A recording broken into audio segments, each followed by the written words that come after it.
नमस्कार दोस्तों, स्वागत है आप सभी का आज के मुख्य समाचार के इस वीडियो में।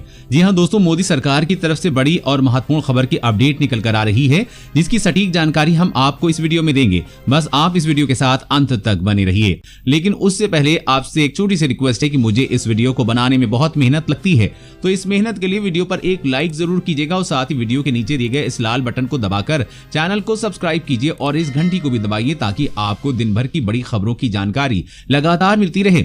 तो चलिए दोस्तों, एक एक करके सभी बड़ी खबरों के बारे में जान लेते हैं। तो दोस्तों, आज की पहली बड़ी खबर की अपडेट की बात करें तो पीएनबी खाता धारक सावधान, आज से एटीएम जाएं तो रखें इस बातों का ध्यान वरना होगी परेशानी। जी हां, पंजाब नेशनल बैंक ने अपने नियम में कुछ बदलाव किए हैं। ये बदलाव एटीएम से जुड़ा हुआ है। एक रिपोर्ट के अनुसार बैंक एटीएम से कैश निकालने से जुड़े नियम में आज से बड़ा बदलाव करने की तैयारी में है। अगर आपका खाता पीएनबी में है तो आपको इस बदलाव के बारे में जानना जरूरी है। बैंक ग्राहकों को फ्रॉड एटीएम रजिस्ट्रेशन से बचाने के लिए वन टाइम पासवर्ड यानी कि ओटीपी आधारित कैश विड्रॉल सिस्टम को लागू करने जा रहा है। ये नया सिस्टम आज से शुरू होगा। इस नई सिस्टम के तहत एटीएम से कैश निकालते समय आपको ओटीपी बताना पड़ेगा। ये ओटीपी बैंक में रजिस्टर्ड मोबाइल नंबर पर आएगा। ये नियम 10,000 रुपए से ज्यादा के कैश ट्रांजैक्शन पर लागू होगा। बैंक ने ट्वीट कर इस बात की जानकारी दी है। और अगली बड़ी खबर की बात करें तो हिंद महासागर में चीन को मुंहतोड़ जवाब देगा भारत, युद्धपोतों पर तैनात होंगे ड्रोन। जी हां, सीमा पर पड़ोसी देशों चीन और पाकिस्तान के साथ सख्त संबंधों का मामला कर रहा है। भारत लगातार अपनी ताकत में इजाफा कर रहा है। अब भारतीय नौसेना तत्काल रूप से 10 जहाजी ड्रोन खरीदने जा रही है। नौसेना ने यह फैसला हिंद महासागर के क्षेत्र में निगरानी के स्तर को और बेहतर बनाने के लिए किया है। नौसेना को सरकार की तरफ से अनुमति मिल गई है। एक रिपोर्ट सामने आई थी कि जिसमें कहा जा रहा था कि चीन ने हिंद महासागर में अंडर वाटर ड्रोन तैनात किए हैं। सरकारी सूत्रों ने समाचार एजेंसी ने बताया था कि ये प्रस्ताव भारतीय नौसेना की तरफ से फास्ट ट्रैक मोड में लाया गया है, जिसके तहत सेना करीब 1300 करोड़ रुपए के 10 नेवल एरियल सिस्टम खरीदेगी। ये प्रस्ताव सरकार की तरफ से स्वीकार कर लिया गया है। नौसेना इन ड्रोन्स का अधिग्रहण एक खुली नीलामी के जरिए करेगी, वहीं इन्हें तुरंत ही युद्धपोतों पर तैनात कर दिया जाएगा। सूत्रों ने बताया कि नौसेना के प्लान के अनुसार इन ड्रोन्स को बड़े युद्धपोतों पर तैनात किया जाएगा। ये ड्रोन्स भारतीय क्षेत्र में चीन के साथ साथ दूसरी चुनौतियों का भी पता लगाएंगे। इसके अलावा नौसेना अमेरिका के साथ एक अन्य ड्रोन डील पर भी काम कर रहा है। और अगली बड़ी खबर की बात करें तो रेल यात्रियों को तगड़ा झटका, रेलवे ने बनाया नया नियम, देना होगा इतना ज्यादा किराया। जी हाँ, रेल यात्रियों के लिए बहुत जरूरी खबर है। यात्रा से पहले इस खबर को जान ले। कोरोना संकट के कारण भारतीय रेलवे ने देश में रेगुलर ट्रेनों की सेवाओं को बंद किया हुआ है। अब इसकी वजह से रेल यात्रियों की सुविधा के लिए स्पेशल ट्रेनें चलाई जा रही हैं। अब रेलवे इन ट्रेनों की सेवा और महंगी करने की तैयारी में है। एक मीडिया रिपोर्ट के मुताबिक इन ट्रेनों में सफर करने वाले यात्रियों से स्पेशल चार्ज के साथ ही किलोमीटर रजिस्ट्रेशन चार्ज की वसूली भी की जा रही है। लंबी दूरी की ट्रेनों में अब यात्री बीच में किसी भी स्टेशन पर उतरे, लेकिन उन्हें 500 किलोमीटर तक का किराया देना होगा। अब स्पेशल ट्रेनों में यात्रा के लिए कम से कम 500 किलोमीटर का किराया अनिवार्य कर दिया गया है। यानी अब अगर कोई यात्री 100 किलोमीटर की या 200 किलोमीटर की यात्रा करता है तो उसे किराया 500 किलोमीटर तक का ही देना होगा। और अगली बड़ी खबर की बात करें तो मिस्ड कॉल से ही बुक हो जाएगा एलपीजी सिलेंडर। अभी सेव करें ये नया नंबर। जी हाँ, इंडियन गैस के ग्राहकों के लिए एलपीजी गैस सिलेंडर बुक करना अब एक मिस्ड कॉल दूर है। इंडियन ऑयल एलपीजी ग्राहक अब देश के किसी भी हिस्से में बस एक मिस्ड कॉल के जरिए अपना सिलेंडर बुक कर सकते हैं। मिस्ड कॉल के लिए इंडियन द्वारा जारी किया गया नंबर 8454955555 है। आज इस बारे में आधिकारिक बयान जारी कर जानकारी दी गई है। मिस्ड कॉल के जरिए गैस सिलेंडर बुक बेहद आसानी से हो सकेगा। पहले की तरह अब ग्राहकों को लंबे समय तक कॉल होल्ड पर नहीं रखना होगा। साथ ही मिस्ड कॉल के जरिए बुकिंग का एक फायदा ये भी है कि IVRS कॉल के तरह ग्राहकों को कोई अतिरिक्त चार्ज भी नहीं देना होगा। इस सुविधा से उन लोगों के लिए एलपीजी गैस बुक करना आसान हो जाएगा जो IVRS कॉल्स में परेशानियों का सामना करते हैं। साथ ही बुजुर्ग लोगों के लिए भी एक सहूलत मिल सकेगी। रेल मंत्री धर्मेंद्र प्रधान ने भुवनेश्वर में मिस्ड कॉल फैसिलिटी को लॉन्च किया है। अब इंडियन गैस के ग्राहक मिस्ड कॉल से ही गैस सिलेंडर बुक कर सकेंगे।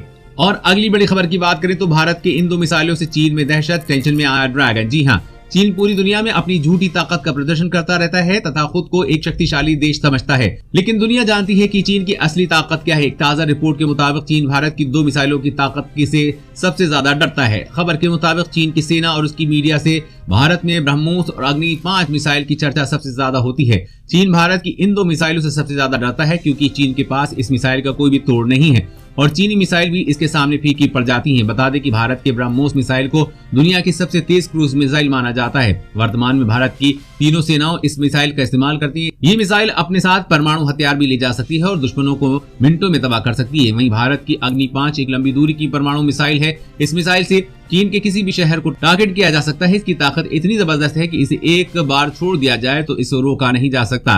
ये अपने दुश्मनों को मिनटों में बर्बाद कर देता है। और अगली बड़ी खबर की बात करें तो किसान बंद कराएंगे मॉल और पेट्रोल पंप, सरकार को दी ये बड़ी चेतावनी। जी हाँ, कृषि कानून के खिलाफ पिछले 1 महीने से आंदोलन कर रहे किसान पीछे हटने का नाम नहीं ले रहे। वहीं सरकार भी मानने को तैयार नहीं दिख रही है। इस बीच प्रदर्शन कर रहे किसानों ने सरकार को अब नए सिरे से धमकी दी है। किसानों ने कहा है कि अगर अगली बैठक में सरकार से होने वाली बातचीत का कोई ठोस नतीजा नहीं निकलता है तो फिर वो अपने विरोध प्रदर्शन को और तेज करेंगे। किसानों ने कहा है कि वो हरियाणा में पेट्रोल पंप और मॉल्स को बंद करवा देंगे। गौरतलब है कि किसानों की मांग है कि सरकार 3 नए कृषि कानून को रद्द करे, साथ ही न्यूनतम समर्थन मूल्य की कानूनी गारंटी दे। सिंघू बॉर्डर पर संवाददाता सम्मेलन को संबोधित करते हुए किसान नेताओं ने अपनी मुख्य मांगों को पूरा नहीं होने पर कड़े कदमों की चेतावनी दी है। मालूम हो कि दिल्ली की सीमा पर किसान पिछले 1 महीने से ज्यादा समय से लगातार आंदोलन कर रहे हैं। और अगली बड़ी खबर की बात करें तो सीएम योगी की बड़ी कार्रवाई जारी, उत्तर प्रदेश में मचा हड़कंप। जी हां, सीएम योगी ने उत्तर प्रदेश में काम करने वाले कई कर्मचारियों और प्रभारियों पर बड़ी कार्रवाई की है, जिससे उत्तर प्रदेश में हड़कंप मच गया है। साथ ही भ्रष्ट अधिकारियों में सीएम योगी को खौफ भी दिखाई दे रहा है। मिली जानकारी के मुताबिक धान खरीद में लापरवाही बरतने वालों के खिलाफ कार्रवाई की गई है। साथ ही साथ इन्हें बर्खास्त भी किया गया है। बता दें कि उत्तर प्रदेश में 24 केंद्र प्रभारियों व सचिव को निलंबित कर दिया गया है। साथ ही साथ 74 प्रभारियों को चेतावनी भी दी गई है। सीएम योगी ने साफ कर दिया है कि धान खरीद में किसी प्रकार की लापरवाही बर्दाश्त नहीं की जाएगी। अगर कोई अधिकारी ऐसा करता है तो उन्हें तुरंत बर्खास्त किया जाएगा। साथ ही साथ उनकी सेवा भी समाप्त की जाएगी। सीएम योगी के इस आदेश से सभी केंद्र प्रभारियों की टेंशन बढ़ गई है। आपको बता दें कि सीएम योगी ने साफ साफ कहा है कि धान क्रय केंद्रों पर किसानों को किसी प्रकार की कोई असुविधा नहीं होनी चाहिए। साथ ही साथ राज्य के सभी किसानों को उचित मूल्य दिया जाना चाहिए। योगी सरकार लगातार भ्रष्ट कर्मचारियों पर लगाम लगाने के लिए प्रयास कर रही है। दोस्तों, आप योगी सरकार के इस कदम का समर्थन करते हैं या नहीं, नीचे कमेंट करके जरूर बताइएगा। और अगली बड़ी खबर की बात करें तो कश्मीर में आतंकी हमला, अनुच्छेद 370 का पहला लाभार्थी मारा गया, दी बड़ी चेतावनी। जी हां, जम्मू कश्मीर में आतंकियों ने एक ज्वेलर की हत्या कर दी है। जिस ज्वेलर की हत्या हुई है वो अनुच्छेद 370 हटाए जाने के बाद भूमि कानून में आए बदलाव में जम्मू कश्मीर का सबसे पहले निवासी प्रमाण पत्र करने वाले गैर कश्मीरी निवासी हैं। ज्वेलर सतपाल 25 साल से कश्मीर में बतौर किराएदार रह रहे थे, लेकिन जब उन्होंने कानूनी प्रक्रिया के तहत कश्मीर की नागरिकता मिली तो आतंकियों ने कानून के खिलाफ दहशत बढ़ाने के लिए सतपाल की हत्या कर दी।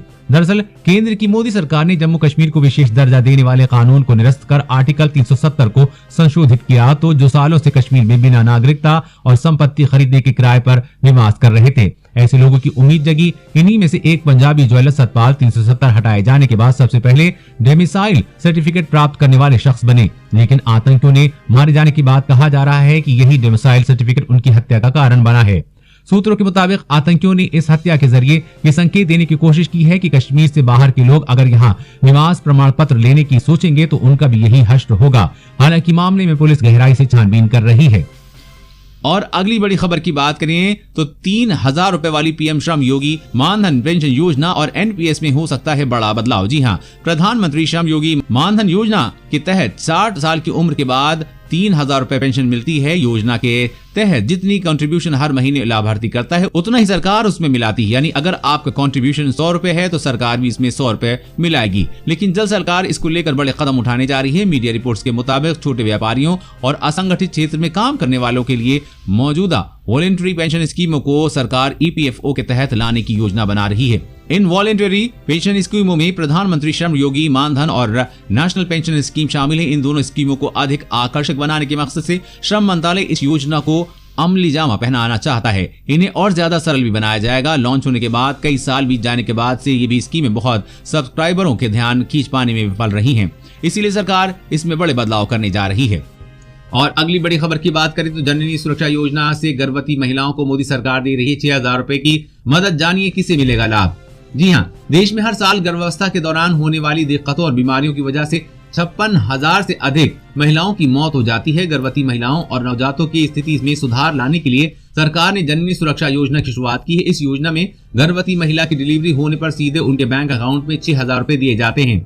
इस योजना में मदद की ये रकम जच्चा बच्चा को पर्याप्त पोषण उपलब्ध कराने के हिसाब से दी जाती है। जननी सुरक्षा योजना के सालाना 1 करोड़ से अधिक महिलाओं को मदद मिल रही है।